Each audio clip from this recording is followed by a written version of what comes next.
Spark Ideas Talks from the Nerd Girls live at IBM Connect 2013. This one is Gab Davis and how she enjoys that jacuzzi time.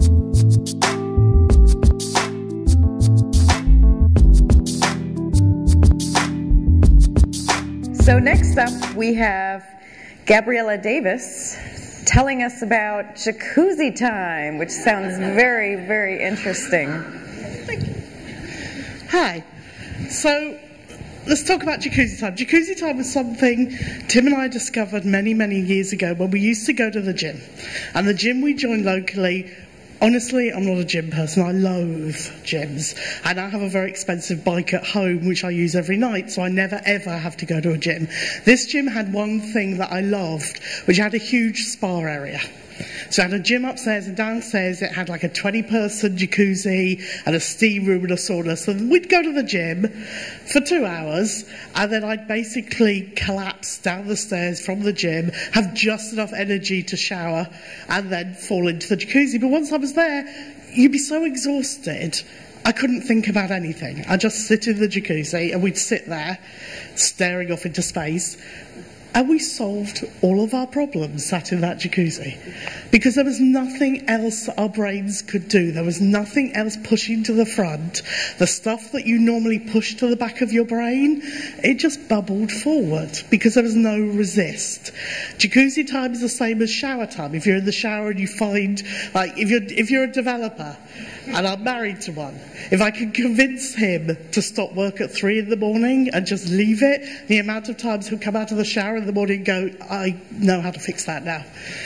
That's jacuzzi time. That's the time. So jacuzzi time is the time when you're too tired, you're not fighting for space, you're not giving your brain work to do, and then your brain fixes things. Because the brain is really powerful, and the brain is creative, the brain is problem solving, but we don't treat it well.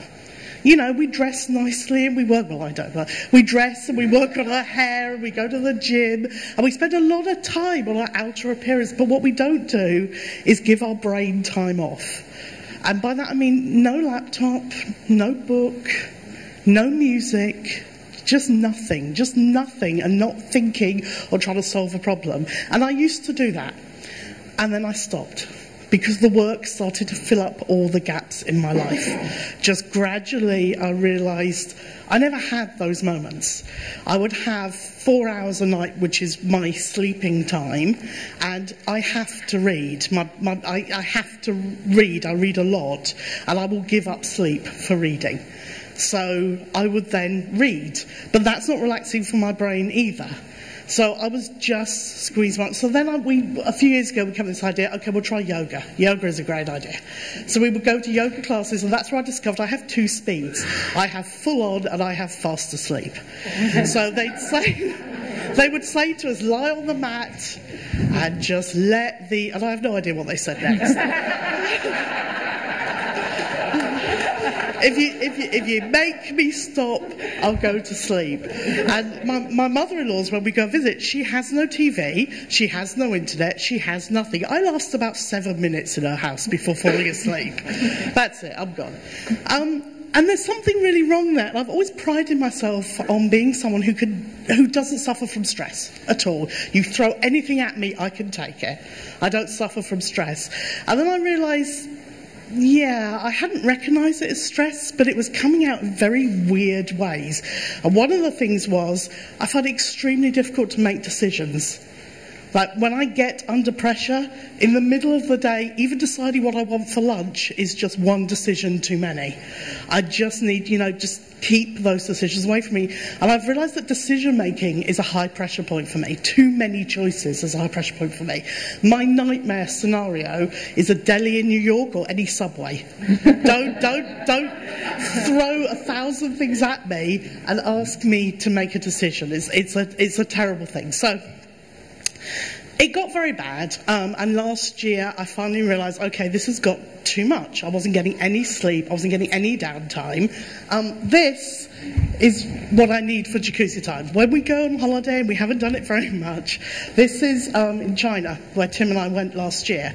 Matt Newman invited me to speak at Oslo, and I've always wanted to go to China. So it's okay, on our way back from Australia, it's right next door, we'll go to China, which I'd always wanted to do. And this is the Karst Mountains, Yangshan River. There is nothing here. No one in this hotel spoke anything other than Chinese. I couldn't read any signs. I couldn't speak to anyone. I couldn't tell what the food is except by looking at it. That level of isolation was the most relaxing I could be because I couldn't engage. I had to shut myself off from everything around me. And so my resolution for this year, which I identified was a real problem for me, is I'm a terrible control freak, and that's a good thing when it comes to my work. You know, I have to control everything, but it also introduces a lot of stress for me. I work in 2 time zones, 60% of my customers are in the US, and I would be sat there on a Sunday afternoon pressing refresh on my inbox, because I've sent an email to a customer, and if they reply, I have to be here. I have to check it straight away. So even that Sunday afternoon when I should be relaxing, I'm not relaxing because I'm waiting for the next shoe to fall. So I have 2 things which are my new resolutions. One is called letting go of control. That there are things that I have to do, but there are things that aren't terrible if I don't do. I've learned that if I don't value my time, no one values my time. If I say to people, I'll work through this weekend, no problem, you'll have that for Monday, I can't get annoyed that they allowed me to do that because I didn't value my time. I said to them, yeah, this is the thing I do. I work till 3 in the morning, I'll work through the weekend. So valuing my time and letting go and not having to control everything, and it sounds a terrible thing, but allowing things to fail is my big thing. Sometimes things are just gonna fail and I will be the last one. So my final lesson that really made me wake up, this time last year, I was in Florida after Lotus Fair, and I'm on Skype, I'm in lots of Skype chats, some of them with the ladies, and I'm on Skype chats all night with people talking, and I'm constantly looking at the chat.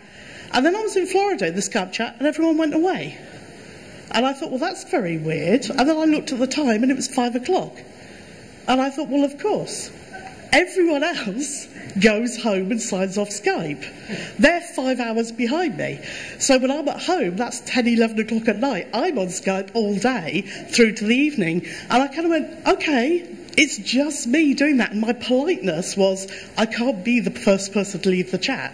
I have to be, I can never leave a chat if someone's talking at me. That's just rude. So this is what I've learned, probably 15 years too late. Letting go of control, allowing things to fail. Thank you.